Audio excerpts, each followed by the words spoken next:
جو لوگ اللہ پر ایمان لائیں کہیں کہ ہمارا رب اللہ ہے، پھر اس پر جم لائیں، ان پر فرشتوں کا نزول ہوتا ہے، نہ کوئی غم کرو نہ خوف، خوشیاں مناؤ جنت کی جس کا تم سے وعدہ کیا گیا تھا۔ اللہ کی ربوبیت پر اطمینان جب انسان کو ہو جاتا ہے، میرا رب اللہ ہے، ربی اللہ، انسان کے لیے نہ کوئی کھٹکا، نہ کوئی خطرہ، نہ کوئی خوف، نہ کوئی حزن۔ جو کچھ ہو رہا ہے کس کے اذن سے ہو رہا ہے؟ اللہ کے اذن سے۔ اللہ کے اذن کے بغیر پتہ تک نہیں ہلتا۔ یہ کوئی اندھا بہرا مادہ نہیں ہے جس سے مجھے کوئی خوف ہو۔ اندھا بھینسا چلا رہا ہو اس سے تو ڈرنے کا ہر انسان کو ڈرنا چاہیے، نہ معلوم کس کو ٹکر مار دے، لیکن نہیں، اس کائنات کو چلانے والا ایک سمیع و بصیر خدا ہے۔ وہ جو میرا دوست ہے، میرا ولی ہے، اللہ ولی الذین آمنوا یخرجہم من الظلمات الی النور، اللہ اہل ایمان کا ولی ہے، ساتھی ہے، پشت پناہ ہے، مددگار ہے، حمایتی ہے۔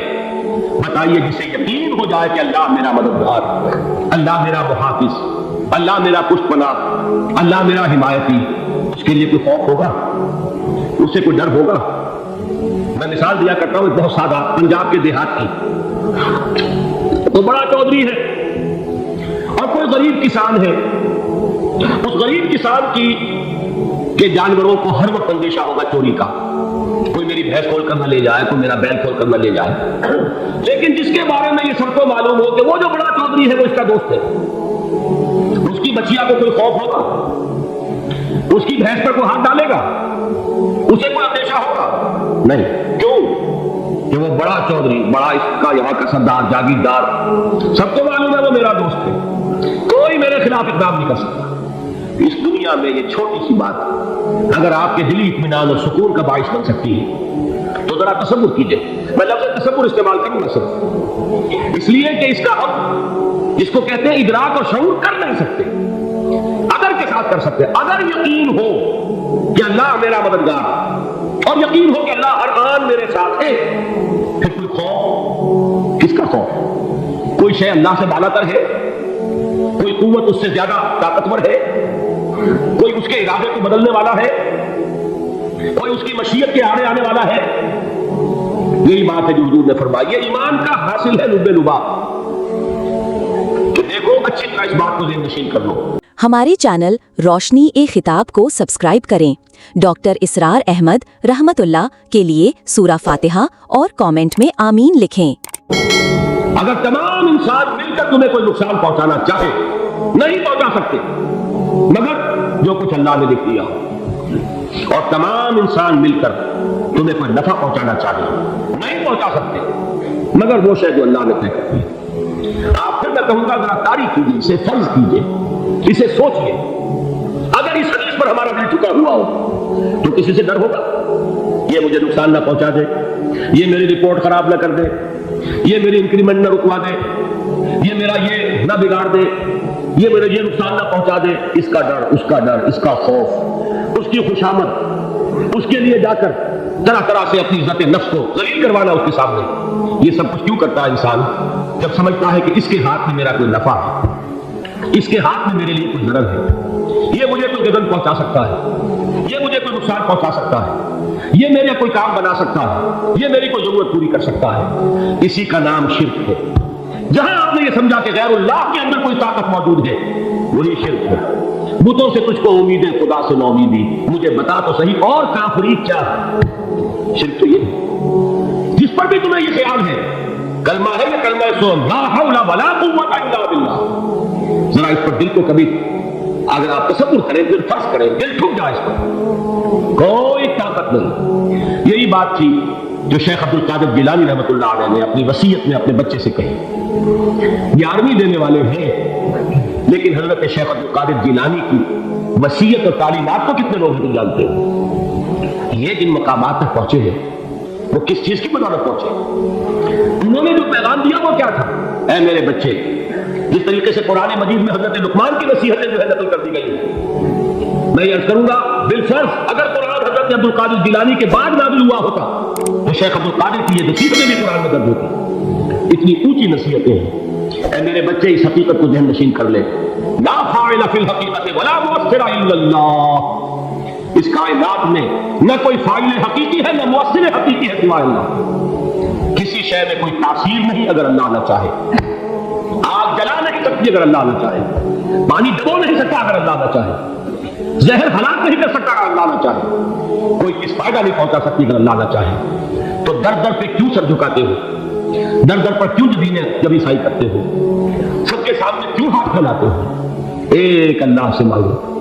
ایک اللہ کے سامنے زمین سر پر اپنی جبین رکھو. لا فاعل فی الحقیقت ولا مؤثر الا اللہ. نظر آتا ہے کہ پانی پیاس بجھا دیتا ہے. پیاس بجھانے کی صلاحیت پانی میں نہیں ہے، اللہ کے اذن سے. کھانا بھوک مٹا دیتا ہے. بھوک مٹانے کی صلاحیت کھانے میں نہیں ہے، اذن رب میں. دیکھیے یہی یقین تھا. حضرت موسیٰ علیہ السلام کا واقعہ یاد کیجیے. سامنے سمندر آ گیا. قوم دیکھتی ہے پیچھے کہ گرد و غبار کا طوفان. معلوم ہوا کہ فرعون اپنے لشکر سمیت آتا ہے. لشکر جب چلتا تھا تیز رفتاری کے ساتھ تو گرد و غبار کا جو طوفان اٹھتا تھا اس کا تصور کیجیے. اور لمحہ بلمحہ وہ قریب آ رہا ہے. پوری قوم نے کیا کہا؟ اے موسیٰ انا لمدرکون، اے موسیٰ ہم کو پکڑے تھے. قرآن مجید میں تو یہاں وہ باتیں نہیں لکھی ہیں، لیکن تورات میں یہ درج ہے کہ بنی اسرائیل جھگڑنے لگے، دست و گریبان ہو گئے موسیٰ کے ساتھ. موسیٰ نے یہاں فرمایا لا تب سے تو ہم ہی بے تھے. وہاں کھانے کو ملتا تھا، زندگی تو تھی، بیدار ہم کر رہے تھے، موت تو نہیں تھی. اب جو کچھ ہوگا اس کا تصور کرو. جس طریقے سے ہمارے ٹکڑے اڑائے جائیں گے تو لڑ رہے ہیں حضرت موسیٰ علیہ السلام سے. یہ تورات کی تفسیر ہے. قرآن میں صرف اتنا آیا ہے، پریشان ہو کر انہوں نے کہا انا لمدرکون، موسیٰ ہم کو پکڑے گئے. اس وقت موسیٰ کا جواب کیا ہے؟ کلا ان معی ربی سیہدین. نہیں، میرے ساتھ میرا رب ہے، وہ راستہ دے گا. بتائیے کہاں راستہ نظر آ رہا ہے؟ یہ ہے ایمان بالغیب. راستہ نظر نہ آئے تب اللہ پر یقین ایمان ہے. جیب میں پیسے ہو تب دل کو اطمینان ہے تو ایمان کس پر ہوا؟ پیسے پر، اللہ پر نہیں. جب وسائل و ذرائع نہ ہو اور پھر یقین ہو کہ اللہ مسبب الاسباب ہے، وہ اسباب کا پابند نہیں ہے، وہ اسباب کا محتاج نہیں ہے، اسباب اس کے محتاج ہے. اگر یہ یقین ہے تو اللہ پر ایمان ہے. یہ نہیں ہے تو تمہارا ایمان اسباب پر ہے، وسائل پر ہے، ذرائع پر ہے، مادیات پر ہے، اللہ پر نہیں. اس وقت کہاں راستہ تھا؟ وہ راستہ تھا سمندر ہے اور ادھر سے لشکر آ گیا ہے. کلا ان معی ربی سیہدین. اب دیکھیے ایمان کہہ دینا آسان ہے، ہوا معکم اینما کنتم، جہاں کہیں بھی تم ہوتے ہو اللہ تمہارے ساتھ ہوتا ہے.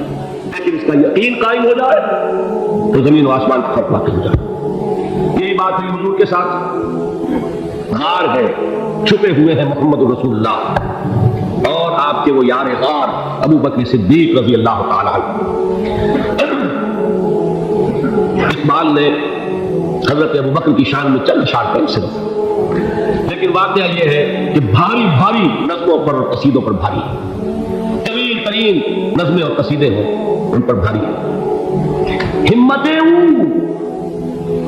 ابو بکر کی ہمت جو ہے، کشت ملت را جو اب جیسے بارش سے کھیتی اپجتی ہے، ابو بکر کی ہمت اور عظیمت اس امت کو اسی طرح سینچنے والی ہے.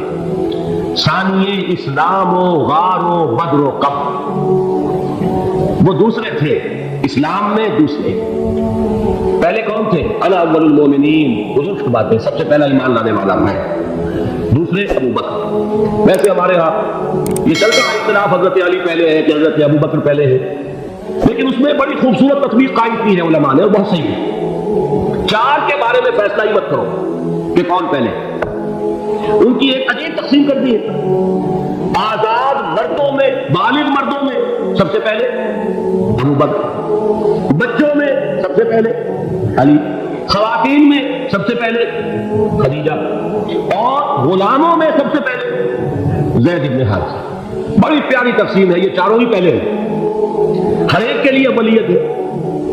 اور واقعہ یہ ہے کہ اگر زمانی اعتبار سے تعین ہوگا تو پہلے خدیجہ الکبریٰ آئیں گے رضی اللہ تعالیٰ عنہ. کسی اور سے بات کرنے کی نوبت بعد میں آ سکتی ہے، پہلے تو اہلیہ محترمہ سے بات ہوئی. آتے ہی پہلی وحی ہوئی ہے، ابھی تبلیغ کا حکم نہیں تھا. کس کو بتایا واقعہ؟ ابھی اپنی نبوت کی تبلیغ کا تو حکم ہی نہیں آیا. واقعہ کس کا؟ وہ خدیجہ کا ہے۔ جب کہا ہے کہ خشیت علی نفسی، مجھے اپنی جان کا اندیشہ ہے، تو کیا جواب دیا خدیجہ نے رضی اللہ تعالی عنہا؟ وہ صدیقۃ الکبریٰ ہے، صدیقات جو ہے خواتین ان میں چوتھی مرتبہ الکبریٰ ہے رضی اللہ تعالی عنہ، اور صدیق جو مرد ہیں ان میں صدیق اکبر ہے ابو بکر صدیق رضی اللہ تعالی عنہ، لیکن صدیقات میں چوتھی۔ جب حضور نے فرمایا خشیت علی نفسی، کیا فرمایا، کیا عرض کیا، کیسے تسلی دی؟ نہیں اللہ آپ کو ضائع نہیں کرے گا، آپ غریبوں کے ہمدرد ہیں، آپ مساکین کے تکالیف رفع کرنے والے ہیں، آپ بیواؤں کی سرپرستی کرتے ہیں، آپ مسافروں کی خدمت کرتے ہیں، اللہ آپ کو ضائع نہیں کرے گا۔ یہ یقین ہے اس خاتون کے اندر۔ خیر وہ ایک علیحدہ بات ہو جائے گی، میرے دل پر حضرت خدیجہ رضی اللہ تعالیٰ عنہ کی شخصیت کا بڑا گہرا نقش، جو وہ کوئی اور یہ وقت موقع ہوا تو بیان ہوگا۔ بہرحال اقبال نے ایک مصرے میں جو 4 اقبالیتیں جمع کر دی ہیں، ہمتیں کشت امت را تو ابر، ثانی اسلام و غار و بدر و قبر۔ اسلام میں حضور کے بعد پہلے کون؟ ابو بکر۔ غار میں حضور کے ساتھ کون؟ ابو بکر۔ بدر کی رات اللہ کا رسول سر بسجود، وہ جھاڑ، وہ گھاس پھوس کی جو جھوپڑی بنائی گئی تھی، اور وہاں تلوار ننگی لے کر پہرا دینے والا کون؟ ابو بکر۔ اور اس حجرہ عائشہ میں محمد کے بعد سب سے پہلے دفن ہونے والا کون؟